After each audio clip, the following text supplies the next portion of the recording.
Hello guys, welcome back.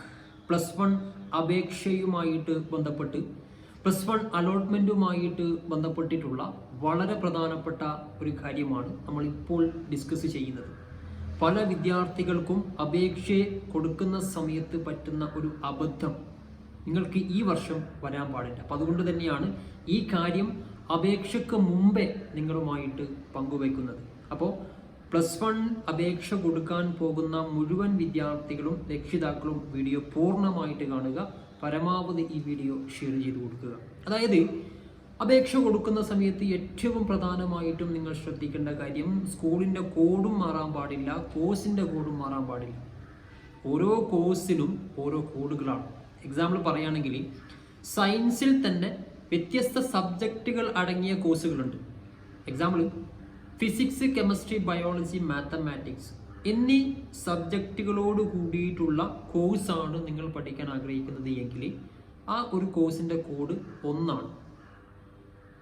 അതുപോലെ തന്നെ ഹ്യൂമാനിറ്റീസിൽ പല സബ്ജക്റ്റുകൾ അടങ്ങിയ പല കോഴ്സ് ഉണ്ട്. Example sociology, political science, history, അതേപോലെ എക്കണോമിക്സ് ഈ സബ്ജക്റ്റുകളൊക്കെ അടങ്ങിയിട്ടുള്ള ഹ്യൂമാനിറ്റീസ് ആണെങ്കിൽ അതിന് ഒരു കോഡാണ്. കൊമേഴ്സിനാണെങ്കിലും അങ്ങനെ തന്നെയാണ്, കമ്പ്യൂട്ടർ സയൻസിനാണെങ്കിലും അങ്ങനെ തന്നെയാണ്. അപ്പോൾ ഓരോ കോഴ്സിനും വ്യത്യസ്തമായിട്ടുള്ള കോഡുകളാണ്. അപ്പോൾ ഈ കോഡുകളും നിങ്ങൾ എന്ത് ചെയ്യുക, മനസ്സിലാക്കി വെക്കുക. അപ്പോൾ നമുക്ക് വിശദമായിട്ട് പരിശോധിക്കാം. വീഡിയോ പൂർണ്ണമായിട്ട് കാണുക. അപ്പോൾ ആദ്യം നിങ്ങൾ ചെയ്യേണ്ട ഒരു കാര്യം, ഞാൻ ഈ വീഡിയോക്ക് താഴെയുള്ള ഡിസ്ക്രിപ്ഷൻ ബോക്സിൽ ഒരു ലിങ്ക് കൊടുക്കാം. How to find school code and course code ഒരു ലിങ്കും ഉണ്ടാകും. ആ ലിങ്കിൽ നിങ്ങൾ ക്ലിക്ക് ചെയ്ത് കഴിഞ്ഞാൽ ഇത്തരത്തിലുള്ള ഒരു ഇൻ്റർഫേസ് നിങ്ങൾക്ക് ഓപ്പൺ ആയിട്ട് ലഭിക്കും. ഏകജാലക പ്രവേശനത്തിൻ്റെ വെബ്സൈറ്റ് ആയിട്ടുള്ള www.hscap.kerala.gov.in എന്ന് പറയുന്ന വെബ്സൈറ്റ് വഴിയാണ് നമ്മൾ ഈ സ്കൂൾ കോഡും കോഴ്സ് കോഡും നോക്കുന്നത്. അപ്പോൾ അത് നോക്കുന്ന രീതി വ്യക്തമായിട്ട് ഈ വെബ്സൈറ്റിൽ നൽകിയിട്ടുണ്ട്. ഇത്തരത്തിലുള്ള ഇൻ്റർഫേസ് ലഭിക്കും. നിങ്ങൾ എന്ത് ചെയ്യുക, ആദ്യം ഇത് വിശദമായിട്ട് ഒന്ന് നോക്കി മനസ്സിലാക്കുക. സ്കൂൾ കോഡ് എങ്ങനെയാണ് കണ്ടുപിടിക്കുന്നത് എന്ന് വ്യക്തമായിട്ട് ഇതിൽ സ്റ്റെപ്പ് ബൈ സ്റ്റെപ്പായിട്ട് നൽകിയിട്ടുണ്ട്. ഈ രീതിയിലാണ് സ്കൂൾ കോഡും കോഴ്സ് കോഡും നോക്കേണ്ടതും അത് ഏതൊക്കെ വിഷയങ്ങളടങ്ങിയ കോഡുകളാണ് എന്ന് മനസ്സിലാക്കേണ്ടത്. അപ്പോൾ നിങ്ങൾക്ക് ഏറ്റവും മുകൾ ഭാഗത്തായിട്ട്, അതായത് ഇവിടെ ഒരു ലിങ്ക് കാണാം, ഒരു ക്ലിക്ക് ഹിയർ എന്ന് പറഞ്ഞിട്ട് ഒരു ലിങ്ക് കാണാം. അവിടെ ഒന്ന് ക്ലിക്ക് ചെയ്യുക. അതായത് all Kerala higher secondary school code list അറിയാൻ വേണ്ടിയിട്ട് ഈ ക്ലിക്ക് ഹിയർ എന്നുള്ള ഭാഗത്ത് നിങ്ങൾ എന്ത് ചെയ്യുക, ഒന്ന് ക്ലിക്ക് ചെയ്യുക. അപ്പോൾ നിങ്ങൾക്ക് HSCAP-ന്റെ ഔദ്യോഗിക വെബ്സൈറ്റ് ഓപ്പൺ ആയിട്ട് ലഭിക്കും. ഏത് രീതിയിലാണ് ലഭിക്കുക, ഈ രീതിയിൽ നിന്ന് നിങ്ങൾക്ക് ലഭിക്കും. ഇതിലിപ്പോൾ അപേക്ഷ തുടങ്ങിയിട്ടില്ല, അപ്പോൾ അതുകൊണ്ടാണ് പ്രോസ്പെക്റ്റ് മാത്രമുള്ളത്. അപേക്ഷ തുടങ്ങിക്കഴിഞ്ഞാൽ അപേക്ഷ കൊടുക്കേണ്ട എല്ലാ ഓപ്ഷൻസും അവിടെ ലഭിക്കും. പക്ഷേ സ്കൂൾ കോഡും കോഴ്സ് കോഡും നമുക്ക് കണ്ടുപിടിക്കാൻ സാധിക്കും. അതെങ്ങനെയാണ്? മുകളിൽ ഒരുപാട് ഓപ്ഷൻസ് കാണാം. ഈ ഓപ്ഷൻസിൽ നിങ്ങൾക്കിവിടെ സ്കൂൾ ലിസ്റ്റ് എന്ന് കാണാം, അതുപോലെ തന്നെ കോഴ്സ് ലിസ്റ്റ് എന്ന് കാണാം. ഈ 2 ഓപ്ഷൻസ് മാത്രമേ നമുക്ക് ആവശ്യമായിട്ടുള്ളൂ. അപ്പോൾ ആദ്യം നമ്മൾ പരിശോധിക്കുന്നത് സ്കൂൾ ലിസ്റ്റാണ്. സ്കൂൾ ലിസ്റ്റ് എന്നുള്ള ഓപ്ഷൻ ഒന്ന് ക്ലിക്ക് ചെയ്യുക. അടുത്തതായിട്ട് നമ്മൾ കൊടുക്കേണ്ടത് നമ്മുടെ ജില്ലയാണ്. നിങ്ങൾ നിലവിൽ +1 പഠിക്കാൻ ആഗ്രഹിക്കുന്ന ഏത് ജില്ലയാണോ ആ ജില്ല നിങ്ങൾ സെലക്ട് ചെയ്യുക. ഞാൻ വയനാടാണ്, ജസ്റ്റ് ഞാൻ എന്താ ചെയ്യാണ്, വയനാട് കൊടുക്കാം. വയനാട് കൊടുക്കുന്നതോടുകൂടെ ഒരു വലിയ ലിസ്റ്റ് നമുക്ക് ഓപ്പൺ ആയിട്ട് ലഭിക്കും. ഇതിൽ ഓരോ നമ്മൾ പരിശോധിക്കുകയാണെങ്കിൽ ഈ പട്ടികയിൽ ആദ്യം കൊടുത്തിട്ടുള്ളത് സ്കൂൾ കോഡാണ്, നെക്സ്റ്റ് സ്കൂളിൻ്റെ പേരാണ്, നെക്സ്റ്റ് സ്കൂൾ ടൈപ്പാണ്, അതേപോലെ ലോക്കൽ ബോഡി, എഡ്യൂക്കേഷണൽ ഡിസ്ട്രിക്റ്റ്, അങ്ങനെയുള്ള കാര്യങ്ങൾ, കോഴ്സ് കോഡ്, അതേപോലെ തന്നെ ജെൻഡർ, ലാംഗ്വേജ് ഒക്കെ ഇവിടെ കൊടുത്തിട്ടുണ്ട്. നിങ്ങൾ ഇതിൽ നിന്ന് ആദ്യം മനസ്സിലാക്കുന്ന ഒരു കാര്യം എന്താ അറിയുമോ, നിങ്ങൾ പഠിക്കാൻ ആഗ്രഹിക്കുന്ന സ്കൂളിൻ്റെ കോഡും സ്കൂളിൻ്റെ പേരും മാത്രം നിങ്ങൾ എന്ത് ചെയ്യുക, ഒന്ന് നോട്ട് ചെയ്ത് വെച്ചാൽ മതി. അപ്പോൾ 1201, ഞാൻ എക്സാമ്പിൾ എൻ്റെ ജില്ല പറഞ്ഞതാണ്. നിങ്ങൾ നിങ്ങളുടെ ജില്ല നോക്കുമ്പോൾ നിങ്ങൾക്ക് കാണാം ഓരോ സ്കൂളും അതിൻ്റെ ഓരോ കോഡും. ഇവിടെ ആദ്യം കൊടുത്തത് കോഡുകളാണ്, അതിന് നേരെ കൊടുത്തത് ആ സ്കൂളിൻ്റെ പേരുമാണ്. അപ്പോൾ നിങ്ങൾ എന്ത് ചെയ്യുക, നിങ്ങൾ ഈ ലിസ്റ്റിൽ നിങ്ങൾക്ക് പഠിക്കാൻ താല്പര്യമുള്ള സ്കൂള് ഏതാണ് എന്ന് ആദ്യം നിങ്ങൾ എന്ത് ചെയ്യുക, ഒന്ന് നോട്ട് ചെയ്യുക. എന്നിട്ട് അതിൻ്റെ കോഡ് എത്രയാണ് എന്നുള്ളത് നോട്ട് ചെയ്യുക. ഇത് രണ്ടും നിങ്ങൾ എന്ത് ചെയ്യുക, ആദ്യം ഒരു വെള്ള പേപ്പറിൽ എഴുതി വെക്കുക.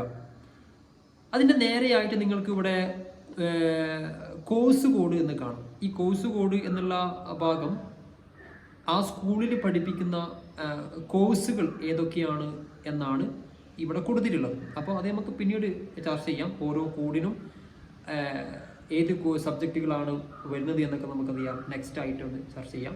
അപ്പോൾ ഇവിടെ നിങ്ങൾ ആദ്യം മനസ്സിലാക്കേണ്ടത് സ്കൂളിൻ്റെ കോഡ് നിങ്ങൾക്ക് കിട്ടി, അതേപോലെ സ്കൂളിൻ്റെ പേരും നിങ്ങൾ എന്ത് ചെയ്യുക, നോട്ട് ചെയ്യുക. ഇതുവഴി നിങ്ങൾക്ക് സ്കൂളിൻ്റെ കോഡും കോഴ്സും കിട്ടി. നെക്സ്റ്റ് ആയിട്ട് കോഴ്സിൻ്റെ ലിസ്റ്റാണ്.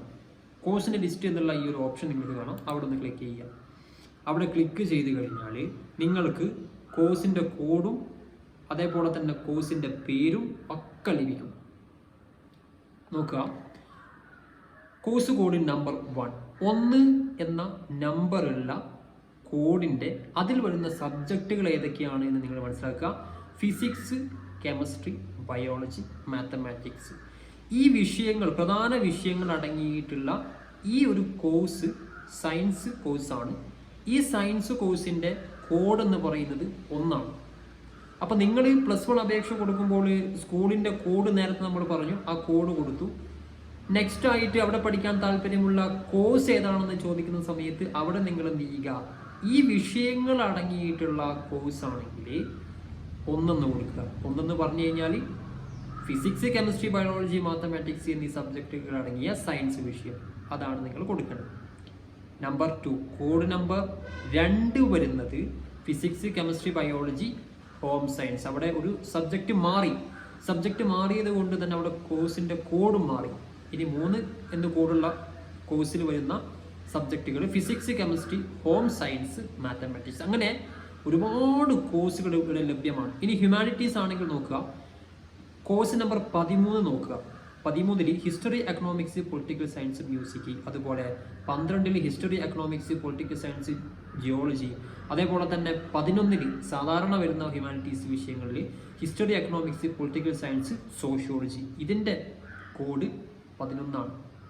ഈ രീതിയിൽ നിങ്ങൾ എന്ത് ചെയ്യുക, കൊമേഴ്സിൻ്റെ താഴെ കൊടുത്തിട്ടുണ്ട്. അപ്പോൾ നിങ്ങൾ എന്ത് ചെയ്യുക, നിങ്ങൾക്ക് പഠിക്കാൻ താല്പര്യമുള്ള വിഷയങ്ങൾ ഏതൊക്കെയാണ് എന്ന് ഇതിൽ നിന്ന് മനസ്സിലാക്കുക. എന്നിട്ട് ആ ഒരു കോഴ്സിൻ്റെ കോഡ് നോട്ട് ചെയ്യുക. ഈ കോഡ് നിങ്ങൾ പഠിക്കുന്ന സ്കൂളിൽ ഉണ്ടോ എന്നും കൂടെ നിങ്ങൾ എന്ത് ചെയ്യുക, ഒന്ന് ശ്രദ്ധിക്കണം. അത് സ്കൂൾ ലിസ്റ്റിൽ ഇവിടെ ഓരോ സ്കൂളിൻ്റെ കോഡും ആ സ്കൂളിൻ്റെ പേരും നേരെ നിങ്ങൾക്ക് കോഴ്സിൻ്റെ കോഡിൽ ഇവിടെ നിങ്ങൾക്ക് ആ സ്കൂളിൽ പഠിപ്പിക്കുന്ന കോഴ്സിൻ്റെ ലിസ്റ്റും കാണാം. അപ്പോൾ ഇതിൽ നമ്മൾ നോക്കുകയാണെങ്കിൽ 1 എന്ന് വരുന്ന കോഡ് വരുന്ന കോഴ്സിൽ എന്തൊക്കെയാണ് ഉൾപ്പെടുക, ഫിസിക്സ്, കെമിസ്ട്രി, ബയോളജി, മാത്തമാറ്റിക്സ്, ആ സയൻസ് കോഴ്സ് ഈ സ്കൂളിലുണ്ട്. അതുപോലെ തന്നെ 10 എന്ന കോഴ്സ് കോഡിൽ ഏതൊക്കെയാണ് സബ്ജക്റ്റുകൾ വരുന്നത്, ഹിസ്റ്ററി, എക്കണോമിക്സ്, പൊളിറ്റിക്കൽ സയൻസ്, അതേപോലെ സോഷ്യോളജി, ഈ വിഷയങ്ങൾ. അതേപോലെ തന്നെ 11 കോഡ് നമ്പർ 11, അതേപോലെ 39 കൊമേഴ്സാണ്. അത് നിങ്ങൾക്ക് സിമ്പിളായിട്ട് എന്ത് ചെയ്യാം, ഈ ഒരു കോഴ്സ് ലിസ്റ്റ് വഴി വിശദമായിട്ട് അറിയാൻ സാധിക്കും. അപ്പോൾ നിർബന്ധമായിട്ടും ഈ സ്കൂളിൻ്റെ കോഡും സ്കൂളിൻ്റെ പേരും നോട്ട് ചെയ്യണം. അതോടൊപ്പം തന്നെ നിങ്ങൾ എന്ത് ചെയ്യുക, ആ സ്കൂളിൽ തന്നെ പഠിക്കാൻ താല്പര്യമുള്ള കോഴ്സ് ഏതൊക്കെയാണ് എന്ന് അത് കോഡ് രൂപത്തിൽ നോട്ട് ചെയ്യുക. ഇത്ര മാത്രമേ നിങ്ങൾ ചെയ്യുള്ളൂ. എന്തെങ്കിലും സംശയം നിങ്ങൾക്കുണ്ടെങ്കിൽ, സംശയം വരാനൊന്നുമില്ല, എന്തെങ്കിലും സംശയം ഇതിൽ നിങ്ങൾക്കുണ്ടെങ്കിൽ വാട്സപ്പിൽ കോൺടാക്റ്റ് ചെയ്യാം. ഞാൻ ഈ ലിങ്കും അതേപോലെ തന്നെ നമ്പറൊക്കെ ഡിസ്ക്രിപ്ഷൻ ബോക്സിൽ കൊടുക്കാം. അപ്പോൾ മാക്സിമം നിങ്ങൾ എന്ത് ചെയ്യുക, ഇത് ഷെയർ ചെയ്ത് കൊടുക്കണം. ഇത് നിർബന്ധമായിട്ട് നിങ്ങൾ മനസ്സിലാക്കി വെക്കുന്ന ഒരു കാര്യമാണ്, മാറിപ്പോകാൻ പാടില്ല. ഷെയർ ചെയ്യുക. ഒരു വീഡിയോ വഴി കാണാം. Bye friends.